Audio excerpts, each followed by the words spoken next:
Então vamos lá, gente, muito obrigada pelo convite, pessoal do Mato do Prato, pela organização. Eu estou muito feliz de participar desse primeiro encontro, muito honrada de fazer parte dessa equipe que está conversando sobre o tema de comida biodiversa, né? E eu vim aqui falar para vocês um pouquinho sobre diferentes visões sobre o futuro da alimentação. Eu fui convidada pelo pessoal do Mato do Prato nesse primeiro encontro internacional da comida biodiversa. Muito obrigada pelo convite. Estou muito feliz mesmo de acompanhar. Venho acompanhando o trabalho do pessoal do Mato do Prato faz muito tempo já. É uma ferramenta incrível de educação, né, nesse tema no Brasil. E eu fico muito feliz pelo convite de simplesmente poder compartilhar também, no meio dessas discussões com pessoas tão incríveis, compartilhar um pouquinho da minha experiência morando aqui na Holanda, onde eu tenho acompanhado de perto discussões sobre esse tema, né? O que eu vim aqui trazer para vocês? Eu fui convidada por causa de um projeto em específico que eu participei, que foi um documentário sobre alimentação, e que chama The Future Table, para aqueles que ainda não conhecem ou que estão curiosos para conhecer no futuro, onde a gente entrevistou, então foi um projeto que eu desenvolvi durante o meu mestrado, em que a gente entrevistou profissionais de 12 áreas diferentes. Então tem profissionais da área de alimentação por insetos, algas comestíveis, produção orgânica, circular, organismos geneticamente modificados, pessoas de áreas muito, muito diferentes, para falar todos sobre o mesmo tema, que é qual deve ser o futuro da nossa alimentação. E vou apresentar aqui para vocês alguns desafios, onde a gente focou o nosso documentário, que foram os desafios de saúde, inovação e circularidade, que todos os profissionais que a gente entrevistou, eles falaram a opinião deles sobre o mesmo tema. E nessa hora foi muito interessante, porque eu não tinha experiência, né, a fazer um documentário ainda. Era um projeto de divulgação científica que foi feito para a Universidade de Wageningen, que é onde eu fiz o meu mestrado. E uma das coisas, dos achados mais interessantes é que, assim, eu não sou da área de cinema, tá? Eu não sou, nunca, não tive experiência como diretora antes. Foi um projeto completamente amador, com o objetivo de fazer essa divulgação científica. E o que foi muito interessante para aprender sobre esse processo, todo o processo foi um grande aprendizado, mas uma das coisas que mais me chamou a atenção é a dificuldade de desenhar um roteiro para um documentário em si, né? Então, diferente de um filme, você pode escolher as pessoas que você vai entrevistar, o cenário onde você vai entrevistar, as perguntas que você quer fazer, mas daí para frente vai ser uma surpresa. Você vai descobrir na hora de fazer a edição no final, para entender o que as pessoas responderam depois daquela entrevista. Então, a gente passou 2 meses só entrevistando as pessoas, para daí pegar esses 2 meses de entrevistas e compactar em um documentário que tem 28 minutos. Então, como desenhar essas perguntas, encontrando o que esses profissionais, pesquisadores da universidade têm de visão diferente, mas também o que eles têm em comum. Como é que eu posso comparar alimentação por insetos com geneticamente modificados? Como que eu posso comparar um pesquisador que trabalha com produção orgânica com uma pesquisadora que trabalha com algas comestíveis, por exemplo? Então foi muito, muito interessante, tá? E esse projeto eu não fiz sozinha, eu fiz junto com uma equipe incrível, o Witz, Merab, Helena e Emily, que são esses aí da foto, junto com a nossa pequenininha Estrela, que está de bicicleta na minha frente, onde cada um tinha uma função diferente, né? Então eu acabei trabalhando com a direção, mas quem conhecia mesmo como fazer mais o planejamento da filmagem, da produção em si, era essa equipe maravilhosa, né? Eu só trouxe uma organização de fora, mas eles realmente fizeram as coisas acontecer. Então acho que era importante eu trazer esse reconhecimento aqui, junto com mais um montão de outras pessoas, né? O pessoal que disponibilizou a sonografia, né? Música sem voz, por exemplo, o pessoal do Carta na Manga, que vocês vão conseguir ouvir, né, do documentário em algumas vezes, os patrocinadores, a prefeitura da cidade onde a universidade está localizada, a fundação que criou a ideia desse documentário. Então é um monte de gente aí que vocês vão ver ali no final uma lista dos nomes. Só queria fazer o reconhecimento antes de apresentar aqui para vocês. Então, quando a gente pensou em fazer o documentário, tudo começou com com algumas perguntas centrais, né? Sabendo que a gente está num mundo com uma população em crescimento, mudanças climáticas, avanços tecnológicos, quando a gente pensa em futuro da alimentação, a gente tem que pensar primeiro o que nós estamos comendo hoje.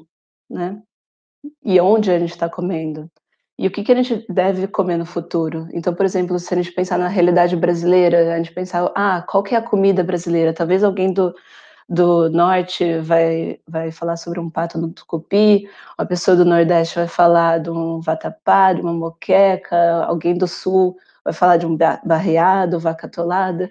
Então a própria concepção sobre o que que a gente está comendo e o que que a gente tem que trazer para comer no futuro, o que que a gente identifica sobre uma comida biodiversa, como é o tema desse encontro, né, com Mato no Prato. A própria percepção do que a gente identifica como sendo os nossos hábitos alimentares e a nossa, biodiversidade tem que ser refletida quando a gente pensa sobre a sustentabilidade da nossa alimentação no futuro. Então foi assim que a gente começou as perguntas do nosso documentário. E aí veio a ideia, tá bom gente, a responder a pergunta sobre, qual deve ser a nossa visão, o futuro da nossa alimentação, a gente tem que, já que a gente, né, nós como os organizadores do documentário, a gente não quer defender nenhuma posição específica, o que eu acho que é o diferencial desse documentário com relação a outros filmes na área de alimentação que eu vi por aí, é que a gente não realmente a gente não tentou pregar essa solução é a ideal. A gente realmente tentou trazer perguntas abertas para as pessoas compartilharem a opinião delas sobre.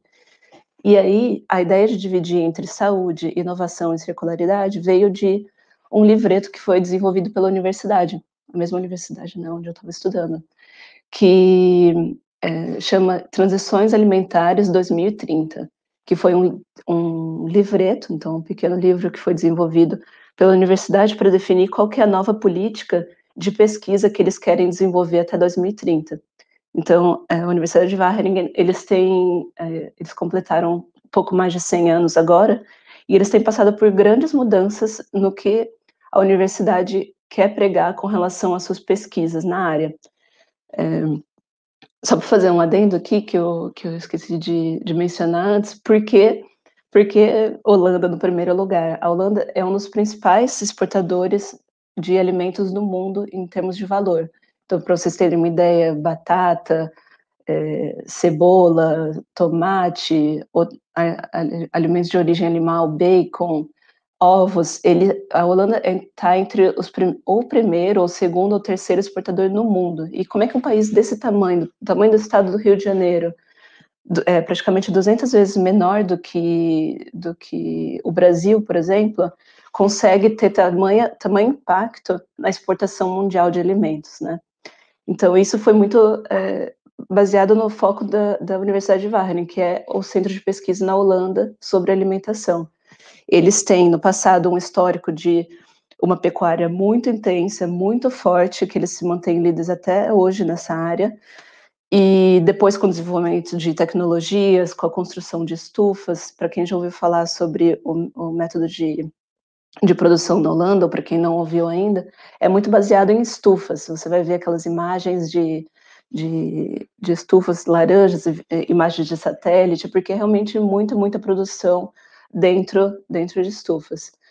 E agora, com os novos planos do governo, eles estão pensando como é que eles querem conduzir as suas pesquisas do futuro, né? Se a gente tem que falar sobre sustentabilidade, circularidade agora, a gente tem que pensar para onde que a gente quer ir com as pesquisas também, né? As pesquisas também têm que mudar junto com a sociedade, ou talvez as pesquisas mudem a sociedade, então eu vou deixar isso aberto aqui para vocês. Então esse livreto ele trouxe esses 3 desafios diferentes: saúde, inovação e circularidade. E aí voltando para aquela dificuldade que eu falei sobre escrever o roteiro, né, a gente escolheu quem nós gostaríamos de entrevistar, tem áreas diferentes? Tem igualdade de gênero? Tem. Então a gente estava desenhando tudo, escolhemos os cenários, aonde que a gente gostaria de filmar as pessoas, as perguntas que a gente gostaria de fazer, então para todos eles a gente fez nós fizemos as mesmas perguntas, e aí veio a surpresa, né. E para nossa surpresa, depois de 2 meses de entrevista, a gente descobriu que independente de profissionais terem áreas de pesquisas completamente diferentes, eles também têm visões em comum. E aí para cada um desses 3 desafios, a gente chegou à conclusão sobre qual que é o tema que une todas essas visões diferentes. o primeiro tópico foi saúde, então a gente entendeu que todos eles entendem que dieta saudável hoje em dia não pode ser considerada só com base na saúde física do ser humano, ela também tem que ser sustentável, ela também tem que considerar, por exemplo, a questão social da produção dos nossos alimentos. Já para a parte de inovação, a gente entendeu que não é só tecnologia que define inovação, né. Pode ser que isso seja um pouco difícil da gente entender, mas tem muita coisa, muita pesquisa que tem que ser antes feita, ou até mesmo exclusivamente feita antes da própria criação de uma tecnologia. E por fim, dentro de circularidade, uma produção sem desperdícios, né. Então, hoje a gente está tendo perdas de alimentos ou de nutrientes, de energia, de água, em toda a nossa cadeia de produção, e isso tem que ser parado. Quando a gente pensa um futuro da alimentação, a gente também tem que pensar em como evitar os desperdícios de uma forma geral no nosso sistema de produção. Então, indo por tópicos, começando por saúde. A forma que eu planejei essa apresentação aqui era trazer, não fazer um resumo assim, ó, sabe quando você não tem tempo muito de estudar para uma prova, e aí você, lá na época da escola, aí você lia um resumo de antes de fazer a prova? A ideia não é fazer um resumão do documentário não, tá, gente? Provavelmente o documentário, inclusive, é mais curto do que eu estou apresentando aqui para vocês hoje. O meu objetivo foi trazer alguns exemplos do que eu tenho visto no jornal, na sociedade, no dia a dia, nessa minha vivência que eu tenho morado aqui há quase 4 anos já, no que eu tenho visto para complementar. É mais aquele CD adicional, quando a gente vê aquele DVD sendo alugado, comprado, e aí tem o filme mesmo, e depois tem informações adicionais. Aqui, as informações adicionais. Então, começando aqui pelo tema de saúde, a gente começou ali a entrevista com o Kay Van Velu, falando sobre, com base na perspectiva do Departamento de Ecologia do Sistema Agrícola, em que ele falou isso que eu mencionei para vocês agora há pouco, sobre a saúde que não poder estar reduzida só ao estado fisiológico. Aqui é uma reportagem do National Geographic de 2017, em que mostrou sobre essa questão da Holanda ser um dos maiores exportadores do mundo, né? Então, se eles são têm um impacto tão grande na exportação do mundo, como que eles vão ajustar esse tipo de produção para também incorporar a questão social? E aí eu já faço a transição para a frase da Louise Fresco, que ela mencionou que a gente tem que estar consciente sobre as mudanças da sociedade ao longo do tempo, né. Isso aqui bitterballen é um petisco holandês, mas eu quero só fazer uma comparação com a ideia do petisco em primeiro lugar. Petisco é só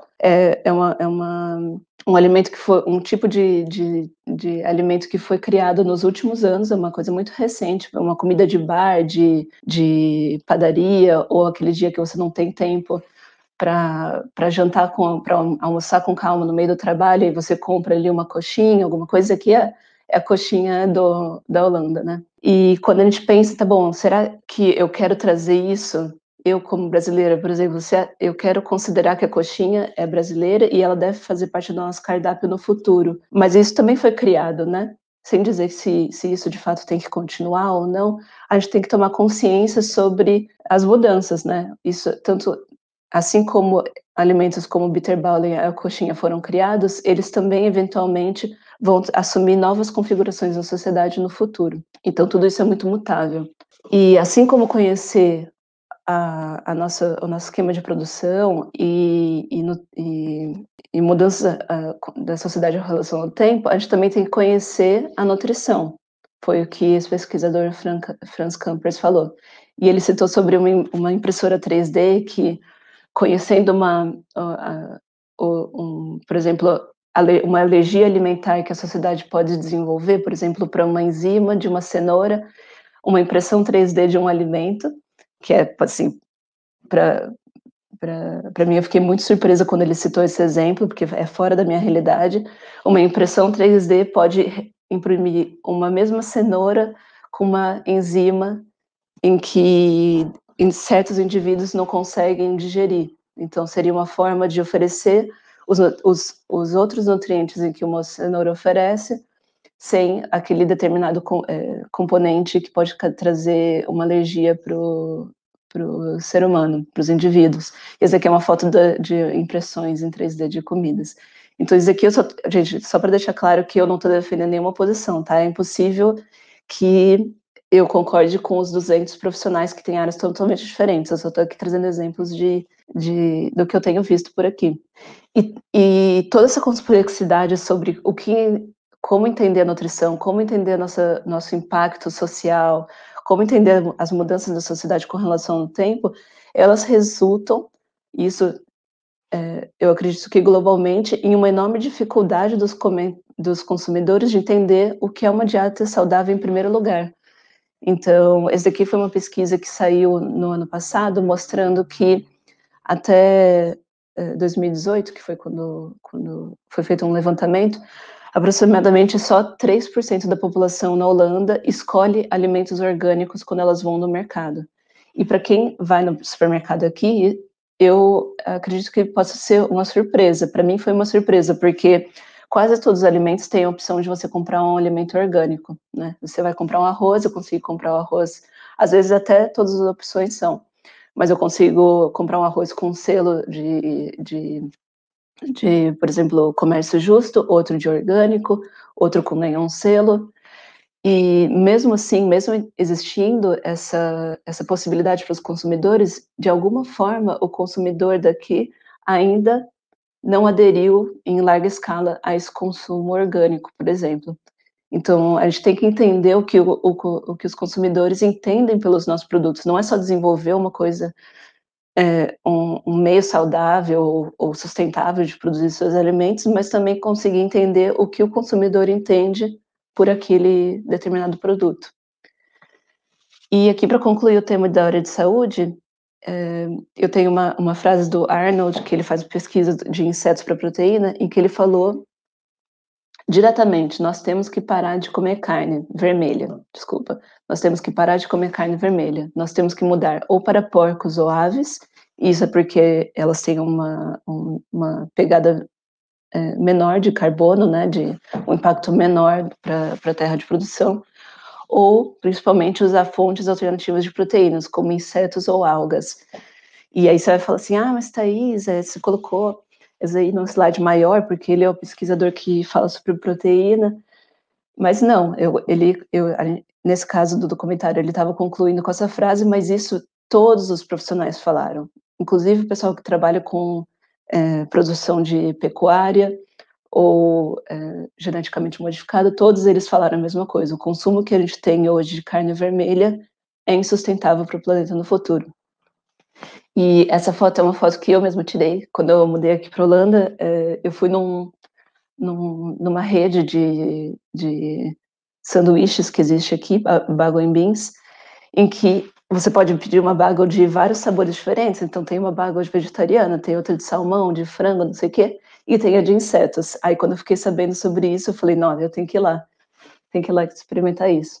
E com certeza, naquele momento, meus pais, minha família já pensou: não, Thaís ficou maluca, mudou para a Holanda, de repente falou que vai fazer um documentário, de repente está comendo inseto. Nessa hora, com certeza, eu causei preocupação em muita gente que me conhece.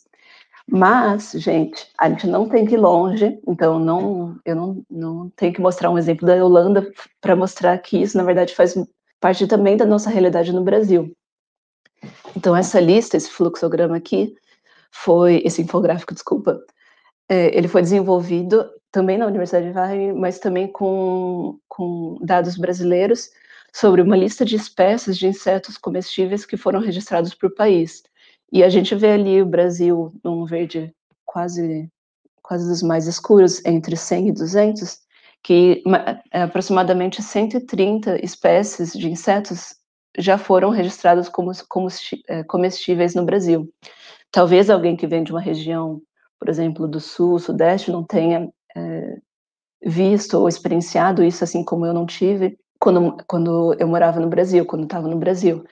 Mas aí, pesquisando mais sobre, eu vi que, na verdade, essa alimentação por insetos faz parte de alguns dos pratos típicos do norte, por exemplo, eu que não conhecia. Então, a gente não tem que ir muito longe para falar para descobrir que muitos desses pratos são de fato brasileiros. Então vamos lá, agora passando para a inovação, né. Então eu apresentei para vocês aqui que uma das principais conclusões que a gente tirou é que ela não se trata apenas de tecnologia. E então o documentário começou com a apresentação da Maria Barbosa, um nome bem comum porque ela é portuguesa, então foi muito mais fácil de aprender a pronunciar o nome dela. A Maria Barbosa, ela faz pesquisa com algas e ela enfatizou, né, trouxe essa conscientização pra gente do quanto que é importante também também para o pessoal que trabalha com inovação, conhecer quais são os tipos diferentes de nutrientes que a gente de fato, precisa, né, pra daí a gente conseguir desenvolver tecnologias ou métodos, pra extração ou produção de ingredientes diferentes. Nesse caso, ela estava produzindo um azeite feito de algas, mas também existem outras pessoas, por exemplo, ela citou o caso da produção da espirulina, tem outras pessoas fazendo, por exemplo, pesquisas sobre alimentação bovina por meio de algas marinhas, ao invés de utilizar soja, usa, algas marinhas. E assim como conhecer o valor nutricional dos alimentos, que a Maria Barbosa falou também, o Franz falou sobre a necessidade de conhecer não só os nutrientes, mas também o ambiente em que você planta, né. Nesse caso, ele trabalha com organismos geneticamente modificados, mas eu acredito que a necessidade de você conhecer o ambiente onde você planta e usar ele da melhor forma, pode ser replicado para pessoas que acreditam em outros meios ou trabalham com outros meios de produção. Então, nesse caso, ele citou, por exemplo, eh, a a vantagem de você desenvolver produtos geneticamente modificados para evitar, por exemplo, riscos de produção, por exemplo, com secas. Se você não, né, assim, né, uma pessoa que trabalha com desenvolvimento de organismos geneticamente modificados, pesquisarem um alimento, por exemplo, como ele pode se ajustar melhor a um período de seca, para que esse alimento tenha uma resiliência melhor, isso pode, porventura, melhorar a qualidade do ambiente ou da biodiversidade daquele espaço. Então é uma pesquisa muito complexa que não é minha área de foco, tá, eu não trabalho nessa área, eu não trabalho com alimentação, no geral, em pesquisas diferentes, mas eu achei interessante essa visão que ele falou sobre a necessidade na hora que você um pesquisador na área de inovação, escolhe trabalhar independente de ser alga ou, geneticamente modificado ou orgânica, o que for, a necessidade de entender o que aquele determinado alimento, o que aquele determinado esquema de produção vai causar, tanto para o indivíduo como o valor nutricional, mas também para aquele ambiente onde ele é instalado. E toda essa complexidade sobre, tá bom, que tipo de alimentos nós temos que produzir, tem causado um estresse nos fazendeiros, isso não só na Holanda, mas no mundo todo, que nos últimos anos têm sido estimulados a crescer cada vez mais, expandir cada vez mais, produzir cada vez mais eficiente,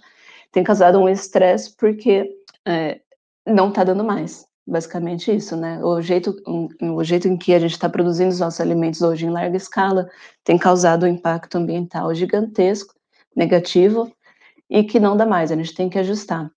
E aqui na Holanda, o governo falou que nos próximos anos, até 2050, o país tem que se tornar 100% circular.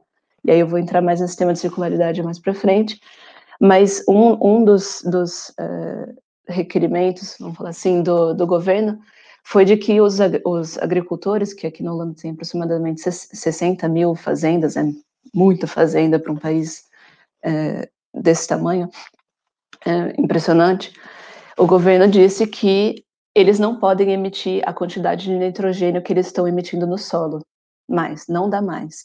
E aí isso daqui é a falta de um protesto que aconteceu nas estradas daqui da Holanda, porque eles falaram: "Como que o governo, de repente, vai proibir nossas emissões de fertilizante, sendo que eles não estão apoiando a gente de fato fazer essa transição?".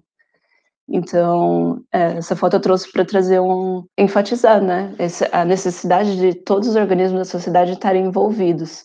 E quando a gente fala em todos os organismos da sociedade, aí eu já pulo aqui a fala do Martin, que trabalha na área de segurança alimentar global. Nós, como consumidoras, também temos um grande papel, né, nesse sistema, assim como o governo está cobrando as fazendas aqui na Holanda a mudarem o seu meio de produção. Por exemplo, se a Holanda é um dos países que mais exporta, por exemplo, acho que era, se não me engano, 70% do bacon é exportado pela Holanda. Desculpa se o valor não é exatamente isso, posso corrigir depois, mas eu acredito que é aproximadamente isso. Então, se a Holanda, sabendo que a Holanda é um dos principais exportadores de carne suína do mundo, da onde que estão vindo esses alimentos que os porcos comem? A maior parte é soja vindo do Brasil, né? E isso não vai ser o meio em que a Holanda vai continuar podendo comprar no futuro. Eu espero que essa mudança aconteça da forma mais rápida e sustentável possível, né? Envolvendo todas as partes. Mas tá aí essa imagem para mostrar para vocês a complexidade desse sistema, né? De um lado tem os fazendeiros protestando contra essas mudanças, mas também não necessariamente sendo contra a necessidade de mudar, mas de outro lado tem a necessidade social, ambiental de que o sistema precisa mudar e ser produzido de uma nova forma. E nós, como consumidores, temos o papel de nos questionar, né, sobre qual é o preço real dos nossos alimentos, qual que é o impacto por trás, de onde que esse alimento está sendo, onde que esse alimento está sendo produzido, qual que são os resíduos desses alimentos. Então, é todo um sistema complexo de todos os organismos da sociedade que precisam para, de fato, conseguir, para que a gente possa, de fato, migrar para um modelo diferente do que a gente tem hoje. E aí eu vou finalizar junto com a mesma frase do Paul, que trabalha com sociologia do desenvolvimento, é que ele falou assim: você, como consultor, nesse caso um consultor de inovação, tem que estar no campo. Você não vai descobrir daqui de trás do seu computador. Então é isso. Se a gente está lidando com toda essa complexidade do sistema alimentar, planejamento nesse caso, por exemplo, com o pessoal daqui do encontro do Mato no Prato, da comida biodiversa, se a gente quer conversar sobre isso, não adianta eu falar aqui de trás do meu computador o que um fazendeiro tem que fazer. Você tem que estar lá, lado a lado, para entender com quem vive isso, né, no dia a dia, qual que é o meio de produção, o que pode ser melhorado e como é que novas relações podem ser formadas para, de fato, trazer isso para um futuro melhor, né. E essa foto eu tirei lá é autoral, né, por isso que eu não coloquei a fonte, é do pessoal lá do Muvuca, que trabalha com agroflorestal em Florianópolis. E é isso, eu trouxe simplesmente porque me faz lembrar de quem realmente trabalha no campo, né. E para finalizar, esses 3 desafios têm, não menos importante, a circularidade, então a produção sem desperdícios. No documentário a gente mostrou tanto o Tony quanto a Luiz Fresco falando sobre um estudo de caso de um living lab, e eu peço desculpas pelo termo em inglês, mas é a estrutura que isso tomou, forma e nome, que é, traduzindo literalmente, um laboratório vivo. O que é um laboratório vivo? É um meio de parceria entre organizações, partes diferentes da sociedade. Então, tem a sociedade, mas outros segmentos que precisam ser envolvidos o de organizações governamentais, instituições de ensino e empresas com fins privados. Então, você trabalhando com esses 4 segmentos diferentes da sociedade em cooperação, você pode desenvolver técnicas, quem sabe novas tecnologias de inovação, por exemplo, para testar a aceitação do mercado, a eficácia de uma determinada técnica, né. E aí eles apresentaram esse laboratório vivo, que foi instalado em Wageningen, que foi a primeira estante no supermercado dedicado a alimentos que seriam a empresas que desenvolveram produtos que de outra forma seriam desperdiçados. Então tem, por exemplo, uma empresa que faz sopa, uma outra empresa que faz, granola, uma outra empresa que faz tomate vindo da parte do tomate que é cortada no McDonald's, bem específico o mercado deles. Então eles recolhem o tomate que foi desperdiçado ou que foi cortado ali no McDonald's, e eles produzem ketchup para fazer uma venda, né.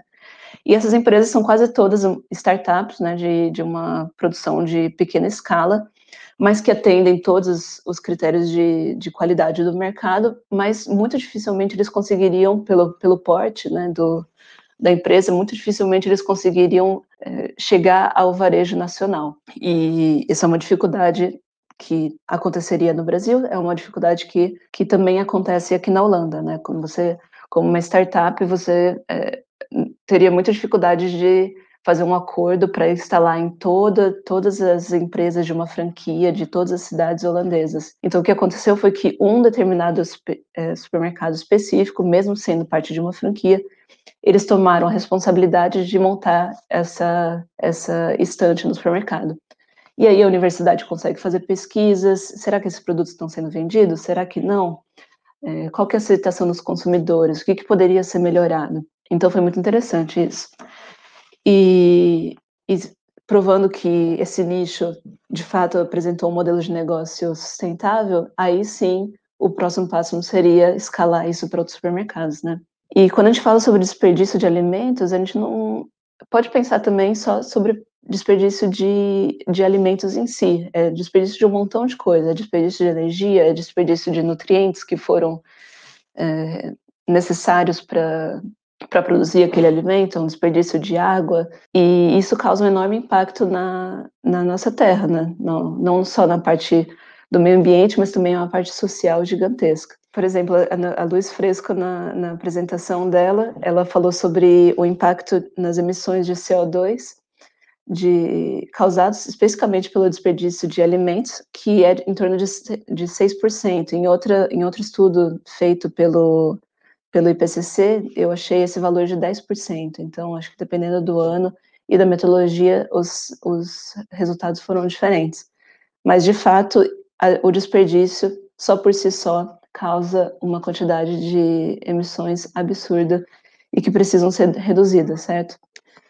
E quando a gente fala sobre desperdícios, perdas de alimentos, é importante lembrar que não existe uma comparação, que pode ser considerada para qualquer região. Então, soluções globais não existem. Aqui, em verde, vocês podem ver nesse fluxograma à esquerda, aonde que mais acontece, por exemplo, no Brasil, que é no manuseio, transporte ou abastecimento. Isso é muito, ou no campo, né? Isso é muito pela forma em que o alimento é manuseado, como a logística é formada no Brasil. Então a gente tem, por exemplo, os fazendeiros que vão produzir aqueles alimentos, muito possivelmente os alimentos vão ser escolhidos qual que podem ser vendidos, né, então aquele que tem um formato que não atende com o padrão de venda, vamos falar assim, por ter um formato diferente, ele nem é mandado adiante, então parte fica ali no campo,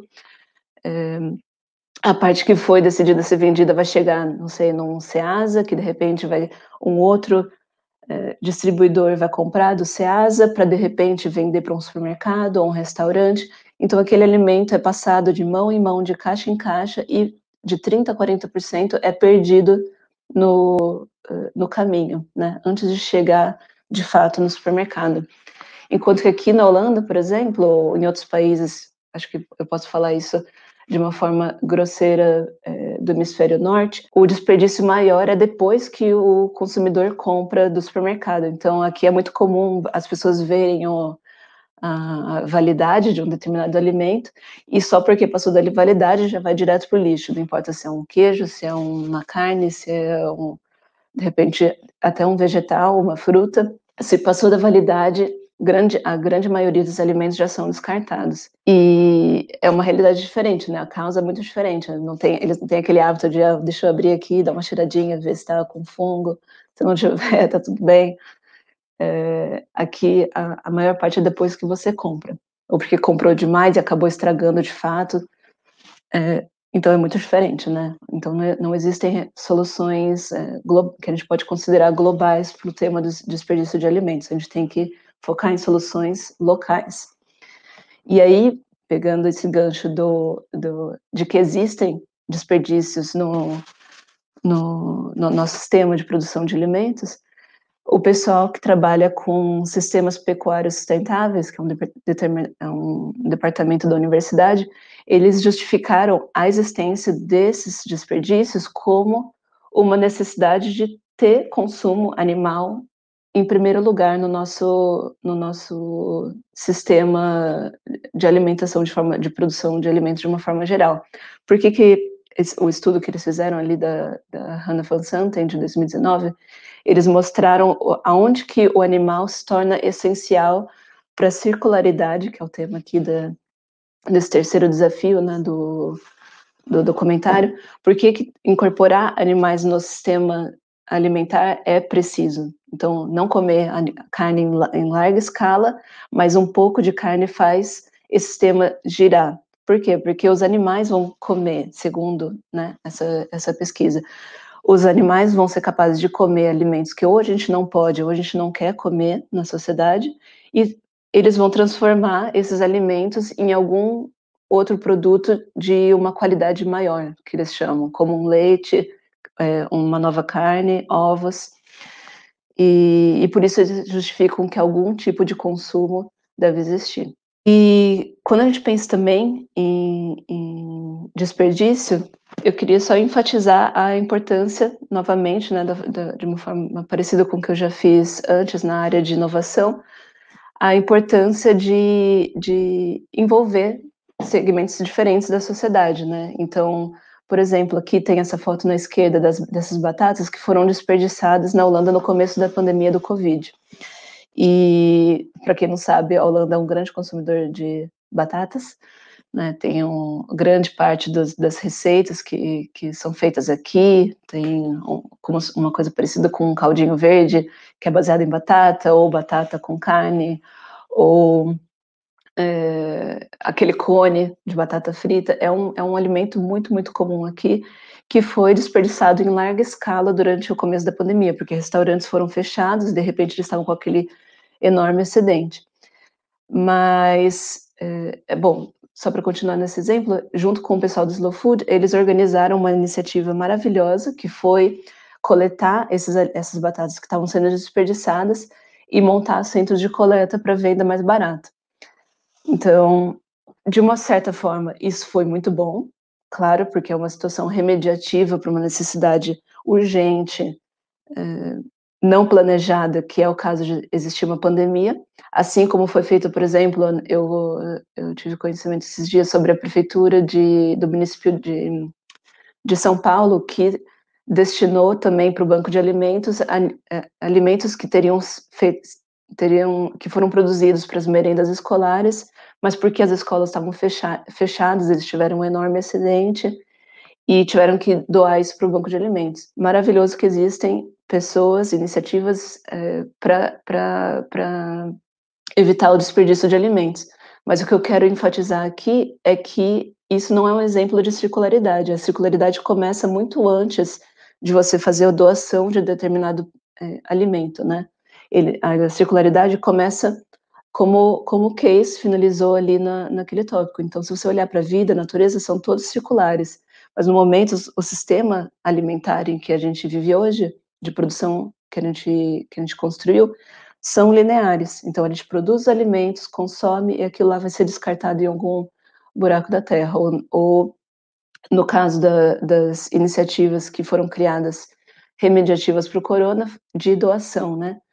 Mas a circularidade deveria começar antes da produção. Então, que tipo de alimentos nós queremos produzir? Da onde, qual que vai ser a metodologia de produção desse alimento? Que nutrientes que eles requerem?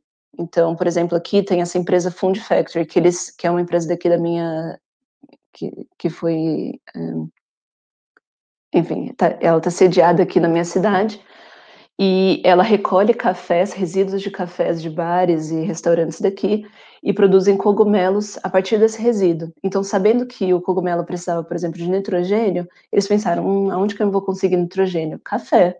Eu vou buscar resíduos de café que tem em abundância na sociedade e que de outra forma ele teria sido desperdiçado, para servir como matéria-prima necessária para minha produção de cogumelos. Esses cogumelos podem voltar para os consumidores, que por fim vão, processar e liberar esses nutrientes de outra forma, e aí outras soluções têm que ser integradas, como um saneamento que consegue recuperar esses nutrientes, enfim, aí já é um outro assunto. Aí a gente continua essa palestra numa conferência sobre saneamento. E é isso, era isso que eu queria enfatizar, né, sobre o tema de circularidade, que existem soluções diversas, mas a gente tem que tomar muito cuidado para não aceitar, soluções remediativas ou feitas de uma forma, antiga, como meramente uma reciclagem, como circular, né, a circularidade, na verdade, envolve todo um complexo sistema de parceiros diferentes, de soluções diferentes para realmente conseguir acontecer. E é um debate constante em crescimento. Então agora eu vou finalizar com o tópico, né, do encontro aqui da comida biodiversa, que é a gente reconhecer, daqui a pouquinho vocês vão para a mesa redonda, né, com profissionais para conversar e interagir sobre esse tema, onde, né, mais conhecimento vai ser originado lá. E o que eu quero como eu quero terminar essa apresentação é deixando a resposta em aberto, da mesma forma que a gente fez no documentário, eu não defendi uma solução como sendo a correta, melhor do que outra, eu também não vou fazer aqui na apresentação, acho que isso cabe a cada um, e eu tiraria a oportunidade da gente de utilizar essa apresentação ou documentário como ferramenta de discussão se eu defendesse uma visão só. Mas para concluir, eu só quero terminar com essa frase que também foi adicionada no comentários do Albert Einstein, que nós não podemos resolver nossos problemas com o mesmo pensamento que usamos quando os criamos. Então espero que isso sirva de inspiração para vocês, para esses 5 dias de encontro internacional da comida biodiversa. E eu vou mostrar aqui para vocês um videozinho que foi feito para o nosso documentário, chama Stop Motion, que é um vídeo que foi feito tirando fotos, que eu, enfim, a gente levou 8 horas para gravar eles, para um vídeo de 44 minutos, 44 segundos, e eu tento mostrar ele em todas as oportunidades que eu posso, porque eu acho que ele ficou muito legal, então acho que vale a pena vocês verem também. Espero que vocês consigam, depois dessa conversa, vocês consigam analisar ali as diferentes formas, visões que a gente levou em consideração.